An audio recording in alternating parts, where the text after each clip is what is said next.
ఇప్పుడు మనకి general surgeon doctors, general surgery, gynaecology, paediatrics, radiology services ఉన్నాయి, ఆర్థో డాక్టర్స్, ల్యాబ్, ఇవన్నీ మనకు అవైలబుల్గా ఉన్నాయి.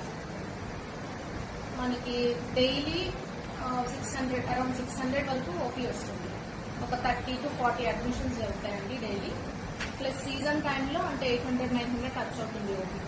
ఇప్పుడు ఇంకా రాబోయేది సీజన్ కదా, రెయిన్స్ ఇవన్నీ ఉన్నప్పుడు అప్పర్ రెస్పిరేటరీ ఇన్ఫెక్షన్స్, కొంచెం సీజనల్ డిసీజెస్, డెంగ్యూ కేసెస్ ఇలాంటివన్నీ వచ్చినప్పుడు మాత్రం 900 ఖర్చు అవుతుంది. అప్పుడు ఎక్కువ అయిపోతుంది అడ్మిషన్స్. జనరల్గా అయితే 500 to 600 ఉంటుంది డైలీ ఓపీ.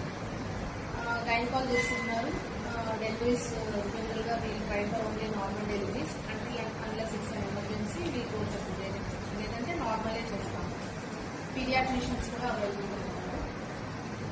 స్కానింగ్స్ జరుగుతాయి ప్రెగ్నెంట్ వాళ్ళకి. తర్వాత ఆర్థో డాక్టర్స్ ఉన్నారు, డాక్టరే ఉన్నారు. జనరల్ సర్జన్స్ ఉన్నారు, వాళ్ళకి ఇద్దరు డాక్టర్స్ ఉన్నారు, జనరల్ సర్జన్.